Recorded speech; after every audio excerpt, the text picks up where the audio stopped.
So far, you've probably heard a lot of great things about studying in Sweden as an international student. You've heard about the high-quality education, the amazing student life, meeting people from all over the world, enjoying fika with friends, and living in a country where, for the most part, things just work. And, to be fair, a lot of that is true.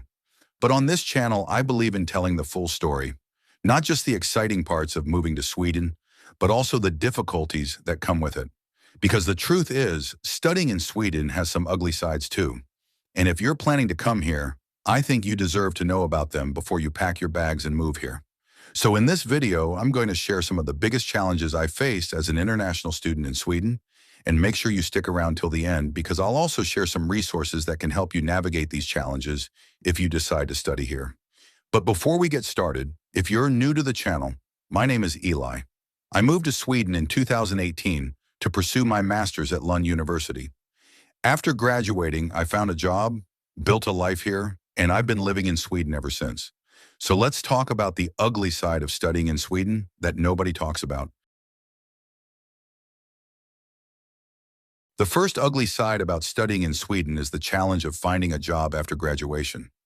Now, I'm not saying it's impossible to find a job in Sweden after school. Clearly, some people do. I did.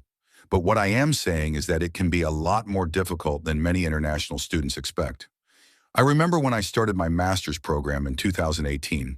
Like many students, I thought the path was simple. Study, finish my master's, apply for jobs, and get one right away. But it wasn't that simple. When we graduated in 2020, I had classmates who couldn't find jobs and eventually had to move back to their home countries. Not because they weren't good enough or not employable, but because finding a job as an international student can be incredibly difficult. And this can be especially frustrating if you're a fee-paying student. You've spent thousands of euros on tuition fees. You've spent even more on rent, food, transportation, and living expenses. Naturally, you hope that after graduation, you'll be able to find a job and start building your life in Sweden. Then graduation comes, and suddenly you're competing with hundreds, sometimes thousands, of other candidates for a limited number of opportunities. What's confusing is that when you look online, it doesn't seem like there is a shortage of jobs. You go on LinkedIn, Indeed, and other job sites. There are jobs everywhere. So if there are so many jobs, why is it so difficult to get one? Well, there are several reasons. And if you're a non-EU citizen like me, there is another challenge you need to be aware of. To stay in Sweden after graduation, you need an employer willing to hire you and support your work permit application. The problem is that in recent years, Sweden has introduced stricter migration requirements, making that process more difficult for many international students. At the time of recording this video, for a company to be able to sponsor your work permit in Sweden, they need to pay you a salary of at least 33,390 Swedish krona per month. While some professions and categories are exempt from this requirement, they still need to meet a lower salary threshold of around 27,825 Swedish krona per month.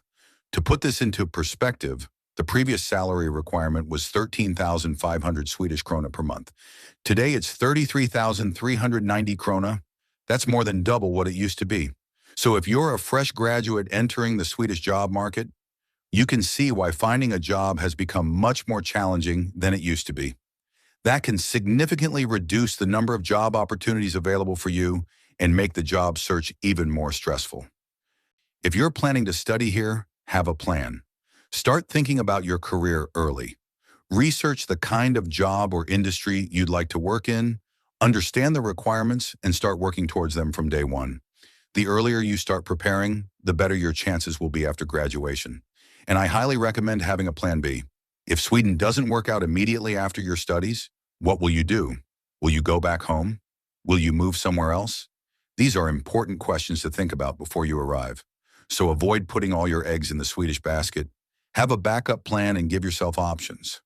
If you're wondering how I eventually managed to find a job in Sweden after graduating, I've linked a video in the description where I share exactly what I did. Make sure to watch that next. The second ugly side of studying in Sweden is the academic demands. When I first arrived in Sweden, I thought studying was going to be a breeze. After all, I had always been a good student back home. I worked hard, got good grades, and I thought to myself, How difficult can this really be? The educational system I came from was fairly straightforward. You attend lectures throughout the semester, write a mid-semester exam, write a final exam at the end of the semester, and eventually complete a thesis before graduation. That's what I was used to. So naturally, I arrived in Sweden expecting more or less the same thing. By the second week of my master's program, I realized how wrong I was. I hadn't fully understood how demanding the workload would be. One of the biggest surprises for me was how different the Swedish education system is from what many international students are used to. In Sweden, universities expect you to study around 40 hours per week. And trust me, when they say 40 hours, they actually mean 40 hours. But what makes it challenging isn't just the number of hours, it's the way you're expected to learn. Studying in Sweden isn't really about memorizing information and reproducing it in an exam. Instead, it's about critical thinking, analysis, discussion, and applying knowledge. That means reading a lot of academic articles, reviewing literature, working on group projects, writing scientific papers. I remember being surprised by how much reading was required. Some weeks it felt like there was always another paper, another article, or another report waiting to be completed. And then there's something else that many students don't expect: the independence. Nobody is chasing you to complete your work. Nobody is checking whether you've done the reading. Nobody is forcing you to attend every lecture. In fact, there were students in my program who would disappear for periods during the semester, and nobody really said anything. Because in Sweden, you're expected to take responsibility for your own learning. That freedom can be great, but it can also be dangerous if you're not disciplined. Because before you know it, deadlines start approaching, assignments start piling up, and suddenly you're trying to catch up on weeks of work. And if you're not someone who enjoys academic writing, that challenge becomes even bigger. I know for me, one of the hardest adjustments was learning how to write academic papers at the level that was expected. It's a skill in itself. The reason I'm telling you this isn't to scare you. It's because I've seen many international students arrive in Sweden expecting one thing and experiencing something completely different. If you don't find your rhythm early, it's easy to become overwhelmed, lose motivation, and start questioning whether you belong in the program at all. And once that happens, it can affect your confidence, your experience of Sweden, and your overall experience as a student. I saw many students struggle with this adjustment, and to be honest, I struggled with it too. So my advice is simple. Before you arrive, understand what you're signing up for. Be prepared to read. Be prepared to write. Be prepared to think critically. And most importantly, be prepared to become an independent learner. Because the sooner you adapt to the Swedish way of studying, the easier your academic journey will be. Another challenge you're likely to encounter as an international student in Sweden is the Swedish winter. Now, if you're coming from a warm country like I did, it's difficult to fully explain what a Swedish winter feels like until you've experienced it yourself. When most people think about winter, they imagine snow, Christmas lights, hot chocolate, and cozy evenings. And yes, there is some of that. But what many people don't realize is that the Swedish winter is also long, dark, cold, and for many international students, incredibly lonely. I still remember my first winter in Sweden. The days became shorter and shorter. Sometimes it felt like I was leaving for class in the dark and coming home in the dark. The sun would barely show itself. The temperatures dropped. The skies were gray for what felt like weeks at a time. And when you're already far away from your family and friends, all of that can start to take a toll on you. There were mornings when my alarm went off and the last thing I wanted to do was get out of bed. It was cold and dark outside, and honestly, I just wasn't motivated. If you've grown up in a tropical climate, this adjustment can be a lot harder than you expect. In Sweden, you'll often hear people talk about winter depression or feeling down during the darker months of the year. Whether it's winter depression, seasonal sadness, or simply missing home, many international students find that winter affects their mood, energy levels, and motivation. The good news is that there are things you can do to make it easier. For me, vitamin D supplements helped.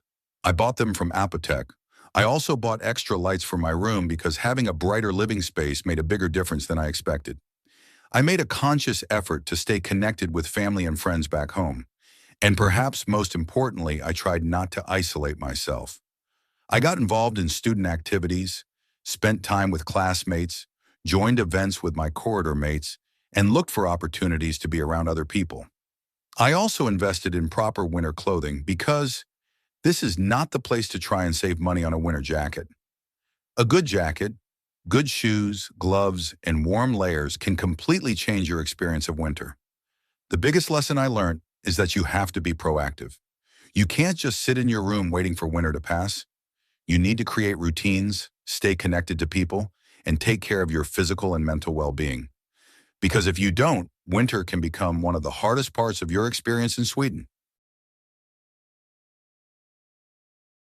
Another challenge you're likely to face as an international student in Sweden is managing long-distance relationships. And when I say relationships, I'm not just talking about romantic relationships. I'm talking about your partner, your spouse, your parents, your siblings, your friends, and the people you've left behind back home. One thing many people don't realize before moving abroad is that relocating to a new country changes your relationships in ways you don't expect. When you first arrive in Sweden, the people back home often expect things to remain the same. They still want the long phone calls and the regular check-ins. They still expect you to show up the same way you always have. The challenge is that your life has completely changed. You're in a new country, adapting to a new culture, figuring out the weather, trying to make friends. And on top of all that, you're trying to keep up with your studies. Suddenly, the time and energy you used to have isn't quite the same, and that's where the misunderstandings begin. You miss a call, you forget to call someone back. You miss a birthday, you're too tired to spend 3 hours on a video call. And before you know it, people start saying things like, "You've changed. Ever since you moved, you're different." Honestly, most of the time, that's not true. You haven't forgotten about anyone. You're simply trying to survive and adapt to a completely new environment. I've seen relationships become strained because of this. Friendships drift apart, and people struggle in their romantic relationships because one person is trying to build a life in Sweden while the other person expects things to stay exactly the way they were before. And all of this can take a toll on your mental well-being. That's why one piece of advice I'd give you is this. Before you move to Sweden, or even if you've already arrived, have an honest conversation with the people who matter most to you. Help them understand what you're about to go through. Let them know that there will be days when you're overwhelmed. There will be days when you're exhausted. There will be times when you forget to call. There will be moments when you're struggling to balance everything. And none of that means you don't care about them. It simply means you're human. You're trying to find your feet in a country, culture, and educational system that is completely new to you. Their understanding, patience, and support can make a huge difference during this transition. At the same time, don't use being busy as an excuse to neglect the people you care about. Make the effort when you can. Send the message. Make the phone call. Check in. Because soon you'll realize that the relationships you've left back home are often the very ones that help you get through the difficult moments. The days when you're homesick. The days when you're struggling with your studies. The days when winter feels never-ending. The days when you're questioning whether you made the right decision moving to Sweden. Having people who love you, support you, and remind you why you started this journey can make all the difference. So while you're building a new life in Sweden, don't forget to nurture the relationships that help shape the person you are today. And finally, one of the ugliest things about studying in Sweden is loneliness. Now, don't get me wrong, Sweden is an amazing country in many ways, but it is also a very individualistic society. People generally respect each other's privacy, keep to themselves, and don't always engage in the kind of spontaneous social interactions that many of us are used to back home. What this means is that building meaningful friendships can take time, and during that time, you will probably feel lonely. In fact, I'd go as far as saying that loneliness is one of the most common experiences international students face when they first arrive in Sweden.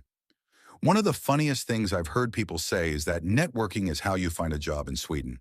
And my question has always been, how exactly do you network in a country where people don't even want to maintain eye contact sometimes? You know what? Sorry, I digress. Back to the loneliness part. There will be days when you feel alone, days when you miss your family, days when you miss your friends, and that's okay. You don't have to panic every time you feel lonely. In fact, one of the skills you'll develop while studying in Sweden is learning how to be comfortable in your own company. Because for many international students, the first few months can be quite lonely, but it doesn't stay that way forever. Over time, you'll meet people. You'll find your group and build friendships, and eventually Sweden will start to feel a little more like home. The important thing is to understand that the loneliness you're feeling at the beginning is often temporary. So don't let it convince you that you've made a mistake by coming here. Give yourself time. Be patient with yourself. Put yourself out there. Join student activities. Talk to people in your class, because your future friends are probably feeling just as lonely as you are. So yes, studying in Sweden isn't always a bed of roses.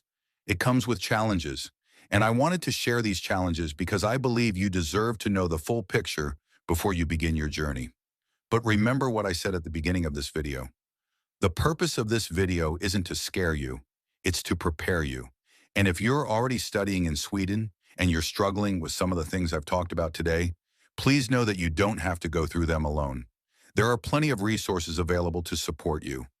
Resources like supplemental instruction sessions, academic support centers, your master's coordinator, student health centers, and many other support services provided by your university. And if things become overwhelming and you feel like you need professional support, don't hesitate to contact 1177 and seek the help you need. There is absolutely no shame in asking for help. And despite everything we've talked about in this video, I hope you enjoy your study experience here in Sweden. Because for all its challenges, studying in Sweden can also be one of the most rewarding experiences of your life. And if you'd like to know the strategies that helped me succeed during my time as a master's student at Lund University, watch the video that's just appeared on your screen. In that video, I share the lessons, habits, and strategies that helped me make the most of my time as a student in Sweden. Thank you so much for watching. If you found this video helpful, don't forget to like and subscribe for more conversations about Sweden, the good, the bad, and the downright frustrating. Take care, and I'll see you in the next one.